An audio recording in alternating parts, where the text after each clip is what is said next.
Well, hello and welcome. I'm Sue Britz, And I'm Tina Lokkbakk. Welcome to Retired. the podcast where we talk about what life is like when we put on new tread, new wheels that move us to our next adventure. Tina, you're in Norway. I am. I am very much in Norway, and today it started snowing. We've got a great And connection going, regardless of the weather. yeah, we do. Yeah, the weather has been snow, ice, all of it. You look No rain. relaxed. You look comfortable. Are you over jet lag? Probably not. I think it just began. I think I've had 2 nights now of solid sleep. Oh, 7 hours, Sue. 7 hours. that's better than I did last night. So good on you. Yeah. Our eternal It, thing, which is insomnia, but yours is related to time change. yes. So we'll see how long this lasts. Okay, so um, my first question for you is, are you feeling a cultural shock in any way? I think that cultural shock, a lot of people think that it's about going to the place that you're going to. How shocking or how different it is. But in reality, I think most cultural shock, the most profound one, is the realizations that we have about our own country or culture. So I'm wondering if you have any of those perspectives uh, or not. Maybe you feel totally unshocked. In Cuba, I feel shock a lot. Here, I feel none. And I think, of course, it's because I was raised with my parents who were Norwegians. So for me, I know what the values are, the customs. I've been here, I've traveled enough here that it feels actually very comforting. Um, and yeah, I would say it's a comfort. It's not a shock. It's the opposite. It feels like a familiarity.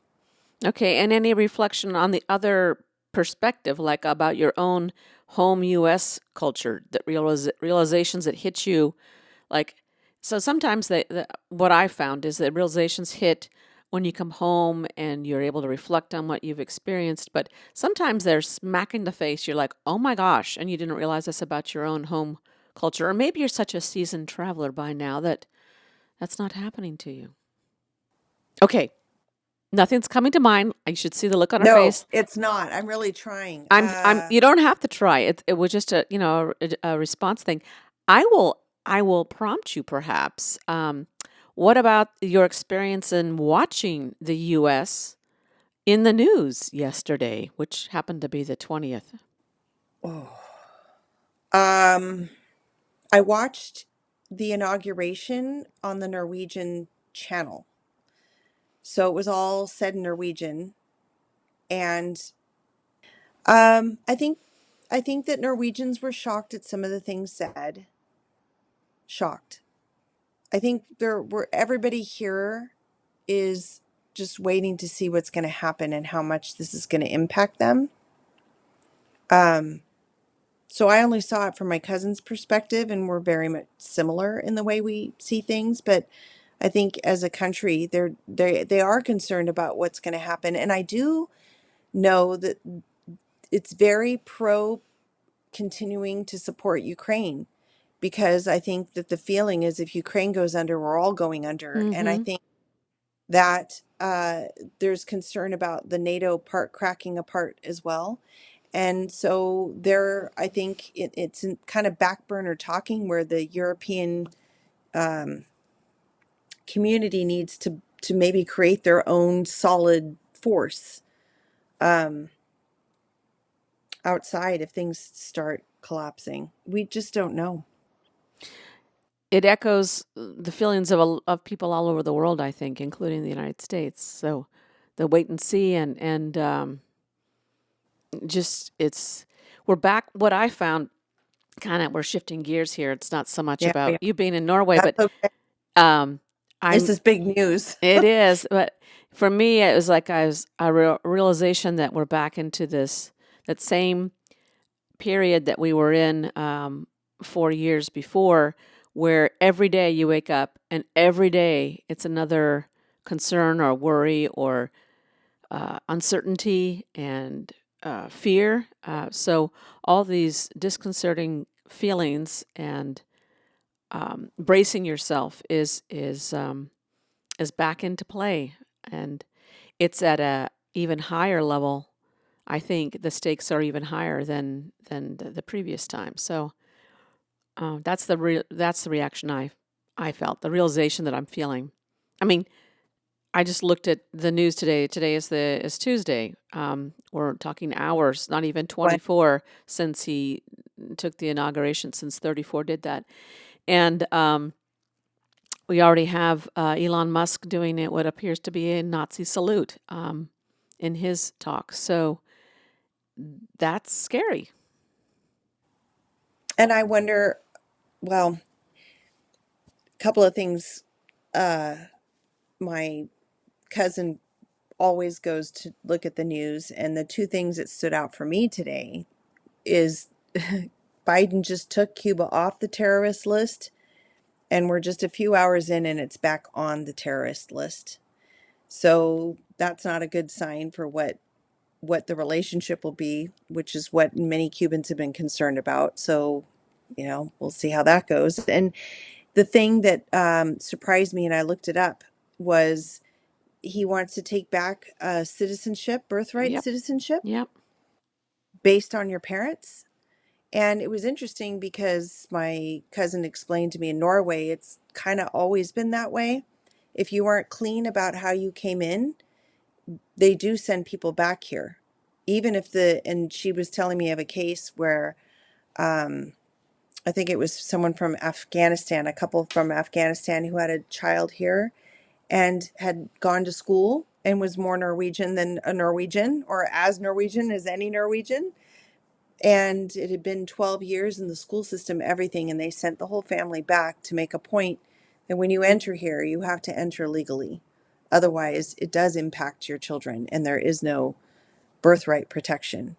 But what I find interesting is in the United States, I hope I've got this correct, but I think we've had it in our Constitution since 1868 that it doesn't matter if you're born here, you're born here.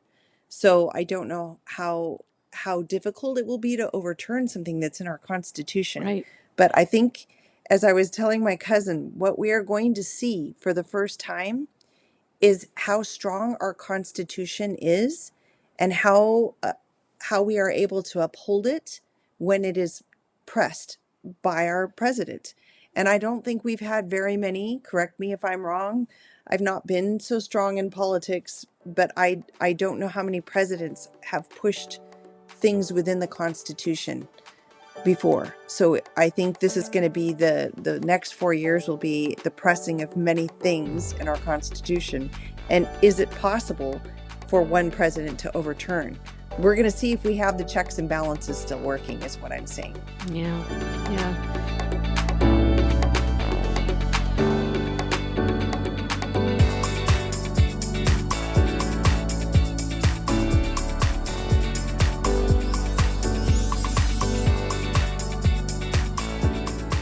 Would you like to shift over to, how things are going in Norway? What are you finding out so far?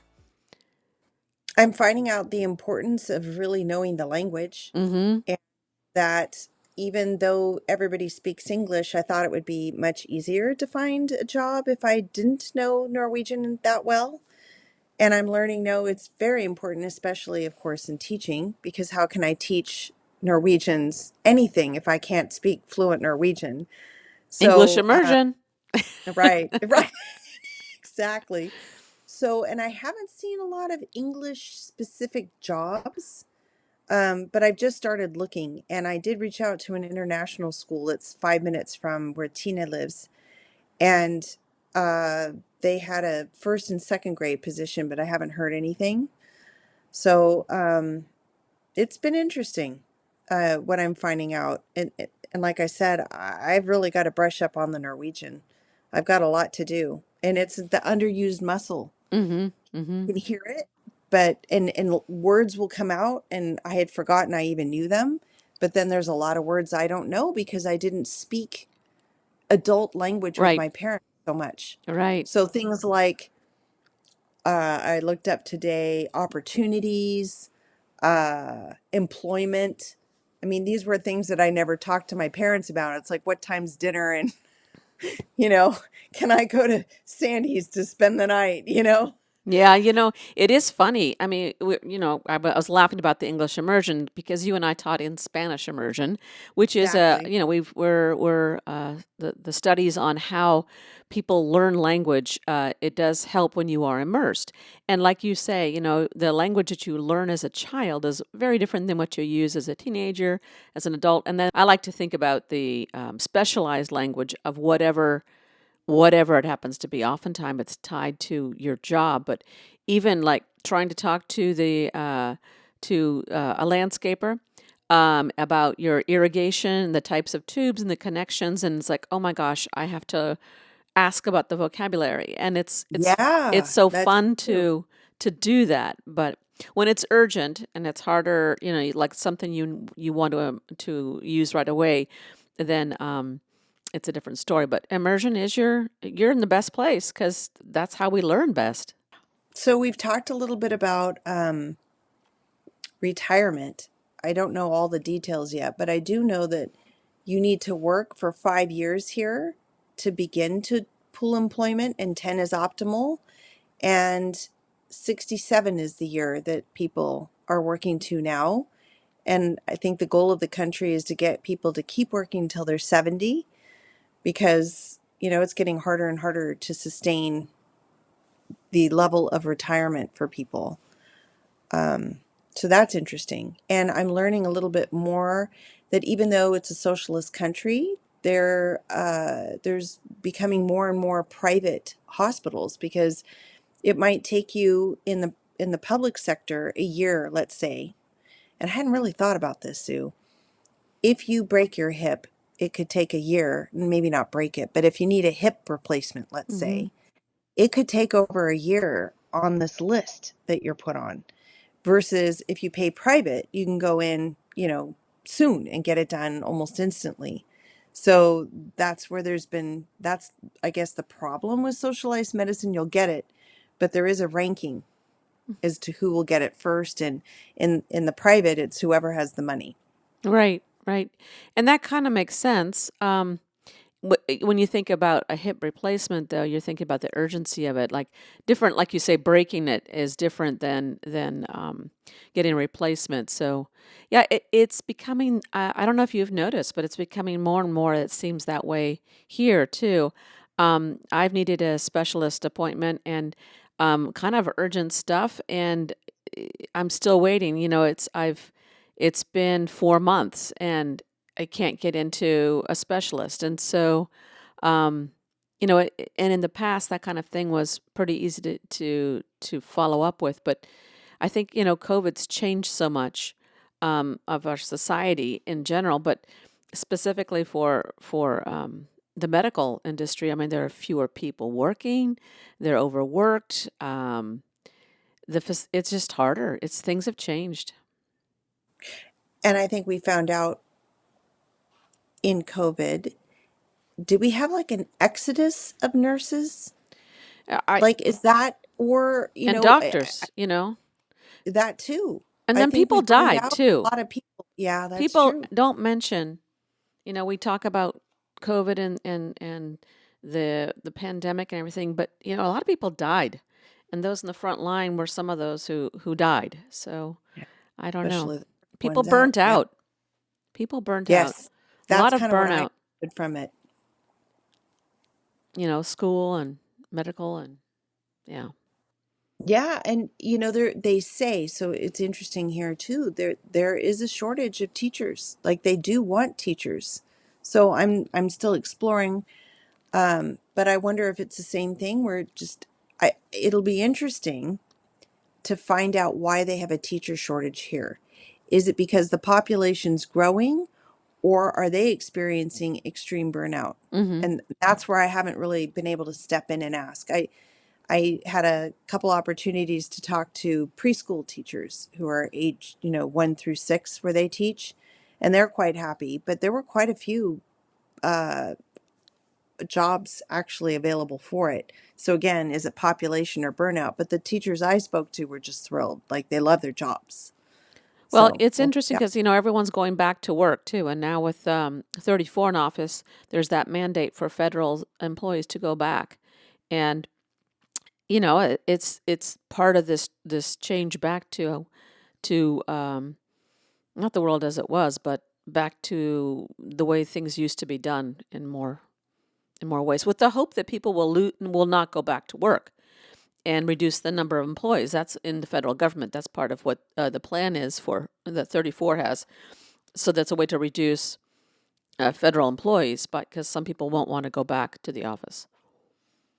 How, in general, do you feel about staying at home versus going in?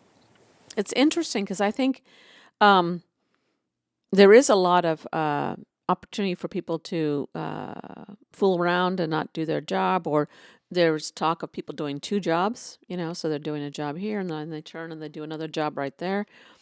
Um, but I think as things settled in, and I think that, the pandemic required, I mean, people had no other choice than to settle into some of this online stuff, this remote work. And I think that it can be a real godsend for people. It can make, there's more work-life balance.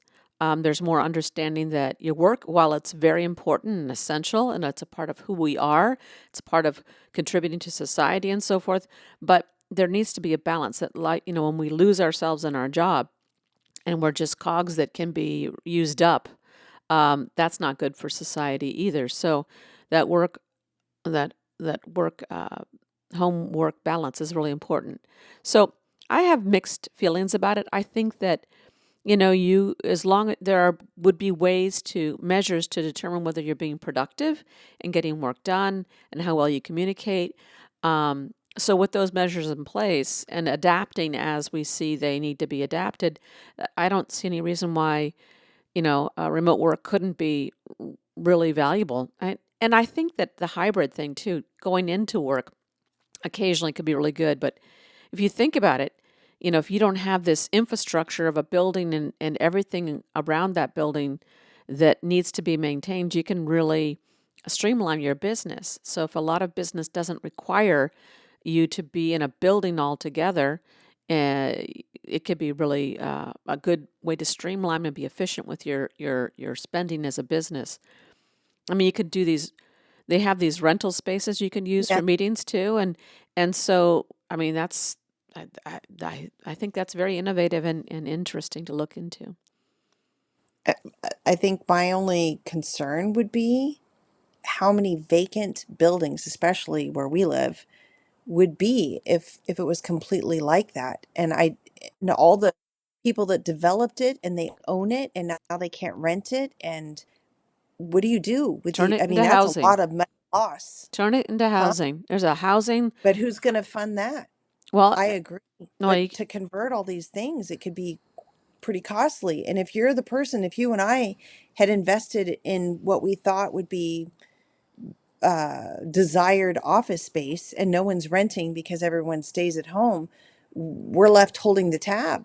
And then we could go under. I mean, a lot of people going under. So I have thought about that. And yeah, conversion's great, but you still need capital. That's where almost the government should step in and help the poor guy out. I don't exactly, know. or gal, exactly. Yes. However, I think that could be another problem that could be solved in a very creative way. The other thing that you'd want to consider is the how that affects the social part of what humanity is like. So now we're just talking like we're doing right now through our computer screen, and what does that do to the social part of who we are? Because I remember loving going to work. I mean, teaching is different. I think teaching through the computer is not at all in the same ballpark as running business. But so, for example, if you're doing tech work and I have to take over your computer and help fix the problem, I don't need to be at your desktop to do that. But to teach and work with children, you need to be present. Okay, so that aside, I think that it really will form how human beings act together as human beings. I mean, being at work and establishing friendships with the people at work and working together for a common goal in person it was really profound and really good. It was one of the happiest things, besides the kids. Working with my colleagues is one of the happiest things that I enjoyed in my work. And I would miss that. I would I want would that. agree. And then physically, I mean, just to sit in front of a computer all day, although I guess people go to an office and sit in front of a computer all day, it's important to get up and move and do things. And, that's another thing that we need to look at in our society. And just isolation, all of it. Yeah. And so my cousin is doing a hybrid. It's Hmm. exactly both. And so today she had planned on going in and she said, I just felt like I needed to be at home, but I wanted to go in 3 days this week. And she said, well, it's perfect because I went in yesterday and we had meetings and I have meetings slated for Wednesday and Thursday. So she said, so it was just as well I stayed home today and go in the days where I have meetings because it's better to attend in person. And I Hmm. think that that's true Hmm. because there's a lot with body language and, there are things that you just can't pick up on. Like right now, for instance, I'm looking at 3/4 of your face. Um, and when you get the whole body in perspective, you can really understand what people are thinking much better, Hmm. through expression. So I think that we lose a little bit of that. And I think it is important. And as I'm looking into what do I want to do if I do want to go back into teaching, um, I think what I do miss is exactly what you said. I miss being with people, with kids, sitting in a circle. Like when I have a fantasy or a remembrance of what I loved about teaching, it was that interaction in that small, you know, circle, I guess. Yeah. I loved my circle time with my kids. And I did it even as older grades. They liked it too. Hmm. Where we sat down together and we had talks before we began lessons and did check-ins. So I miss that and I miss working with colleagues. Absolutely. Hmm. So I think hybrid, I think is optimal. But like for her today, she worked, she took her breaks, she'd get up from the desk, she'd walk out, say hello, and then go back in. But it was good for her. To stay and get the computer things done. She didn't need to go into work and then sit down and open up the computer because she would have interacted with no one. She Right. didn't need to. Right. So I do think that there's a time and a place, and that maybe that was one of the positive things that came from COVID was learning that we can work at home. We don't have to be in there to do some things. Right. Yeah.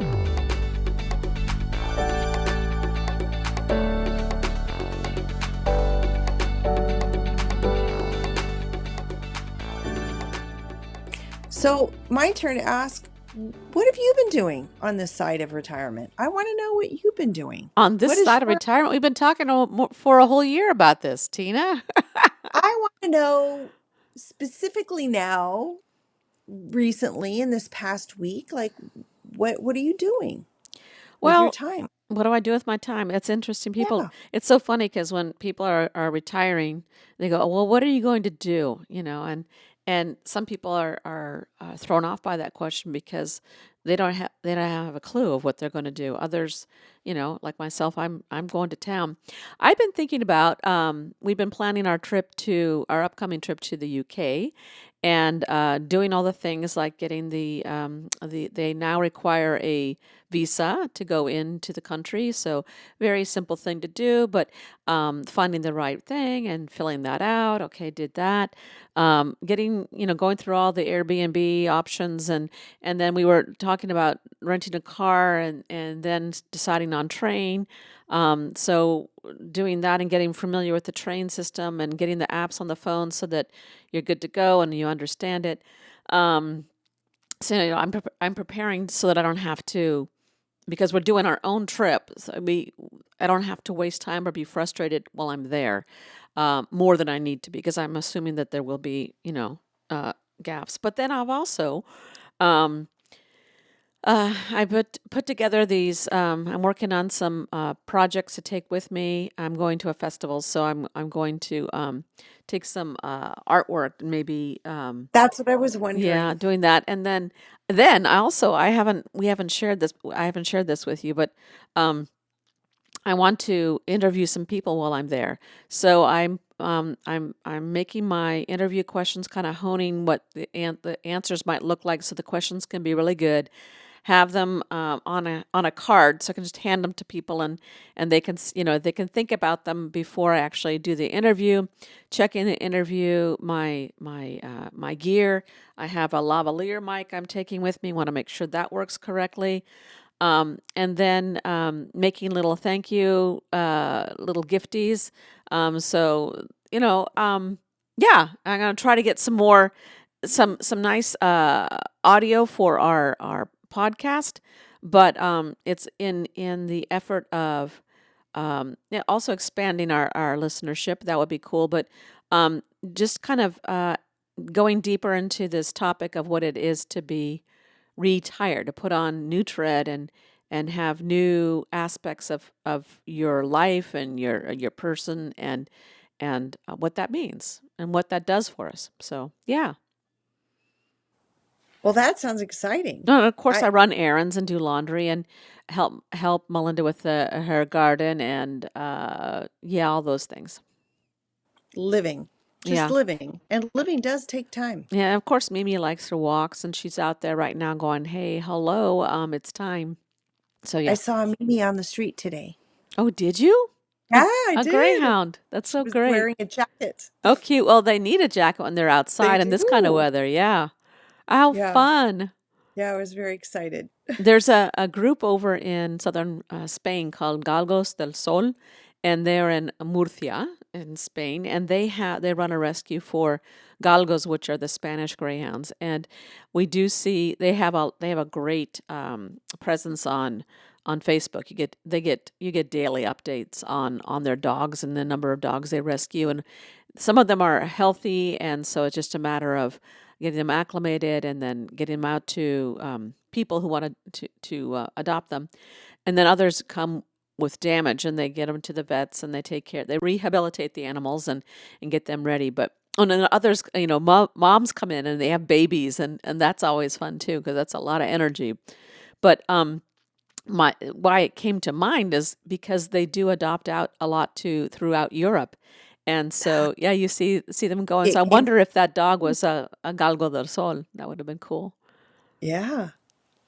Very neat. So I'm noticing there are a lot of little dogs here, and I wonder if it's because there are many apartment owners.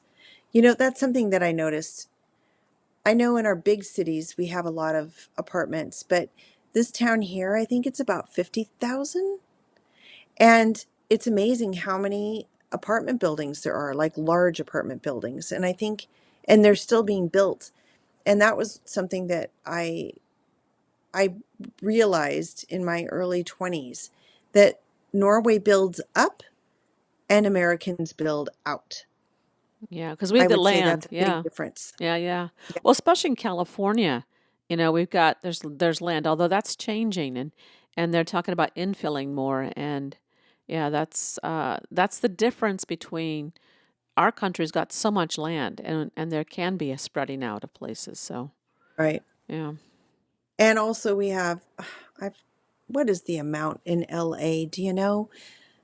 Just in the LA area or Southern California, but here it's 5 million the entire country. Yeah. So I've learned that's part of why public transportation works so well, because it's more dense, Mhm. Mhm. so when you make these stops, you can. And where we are so spread out, there would be far too many stops, I think, is our problem. I'm not sure why we don't have better transportation, but I'm assuming it's because we're just so sprawled. Well, I think that uh that people we've become so accustomed to having our cars and our independence. That's very, classically American thing. Population of LA is over 3 million, almost 4 million people. Just So in LA just proper. in yeah, yeah. Yeah. So almost the Well, entire well, country can even fit the in LA. LA proper's almost 4 million. So the surrounding areas of LA are 12.8 million people. I mean, Wow. No yeah. wonder why I there's think such pollution. the Sacramento area is around 3. The last time I checked it was around 3 million. Let's check here. Yeah. Thanks for doing the work, Sue. No, I'm totally off base with that. Sacramento's only half a million. The city of Sacramento is, but the surrounding area is much more. That's true. It's 2.6 million.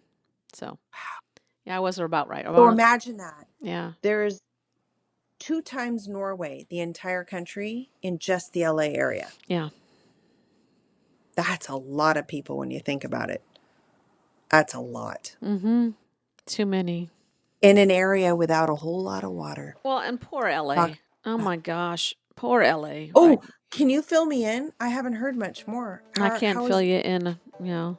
Yeah, it's not good. So, no.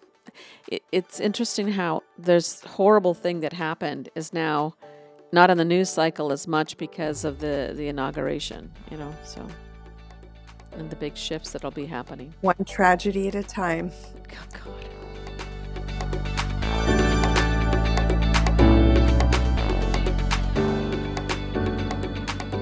All right, so this has been an interesting episode where we've done a little catch up on what's happening around us and what's happening with your travels. Um, we'll have to see what And next. you, and I want to hear more about your glass artwork, getting it out there. I'm Well, it's So do you do this daily? Do you do this weekly? Do you do it when the mood hits? What is the art part of your life? I think one of the interesting things about retirement, the part where you don't have a paid job, is then you can the ability to adapt and change goes right in hand. You don't fall back into your regular routines of what a job is. And so, for example, this last year I had injured my back and nothing horribly serious, but enough that, oh my gosh, it hurts, and that's different. That puts a different spin on everything, your ability to do exercise and how you do your exercise, and then being able to stand and bend and lift and all these things. It so your job then becomes, getting better, building your strength up back in your back, and physicality as you get older starts becoming That's what what I was rules just your thinking. life. That's what we're talking Well, about, right? it changes your priorities and your focus, and gratefully, you don't have to just suck it up and go to work, and you're able to attend to it. But it changes the actual routine of your day. So I'm not out in my garage working on the lamp work in the same way that I was doing before. Well, I'm going to throw something that I am going back to, which is interesting, is knitting. I left knitting for quite a while. And just before Christmas, I started knitting caps again. It's gratifying because you finish them in a couple of days. So I think I said before I left, I went upstairs and went through all my mom's knitting, and I found her needles, Norwegian needles, and yarn, and an old pattern to knit Norwegian mittens. And when I lost, everything in the estate sale at my home, because it was too painful to go home to watch it all be sold away. The thing I kind of wished that I had had were these mittens that my mom had knit with the Nordic design. But I found the pattern and I found my mom's knitting needles. And so I actually packed them because I figured when I go visit my aunt, she's a tremendously great knitter, so she can help me get started on this thing again. So that's a passion that I've kind of reconnecting with. So sometimes we go into things and it goes away and then it comes back. Right, But right. what's that? I said, right, right. That's Yeah, that's yeah. great. So I don't want to nitpick, but I want to make sure that you pack that stuff in your checked baggage. Ah, very good. No, see, yeah, you're tied. Everything's tying back to your Norwegian heritage, and that's really cool. yeah. Literally, yeah. All right. Anything else you want to add? Our connection's been really good. We've been a couple of Yes. bleeps, but it's been pretty good. Yeah, and when I call Maria down in Cuba, it hasn't been so strong in the middle of the night. So I don't know if this is a good hour to be using internet in this particular room. But I got to tell you, it's not always perfect everywhere. There are places that, even in the first of first world countries where internet is not perfect. I just want to say. I know it always amazes me. See, I'm a person of a certain generation where you're going, we're talking across the world from each other, and we're not paying long distance or anything. This is astounding. So, Okay, I got to give an update. I got to give an update down there in Havana. okay, It's still not done. I'm not And the surprised. car can't be done again because it's raining. And so now the theory, according to Mom, is when you come, you bring the rain with you. So I just want to say that perhaps we should sell out Maria, just send her to wherever there's a drought, just send Maria, and maybe we can charge a fee and that'll be my retirement. I don't know. We'll figure it out. I wasn't sure if I followed it. Mom being Maria's mom. Yeah, Maria's mom. She was, saying, look at you. Every time you come, you bring with you the rain. And it just rains and rains and rains. And when you go, it stops. So I'm saying perhaps she's got this magic rain thing with her. And we could just start sending her all over the world wherever they need rain. And then we can take an income for that. There we go. That's a good plan. Good plan. Good plan. Thanks.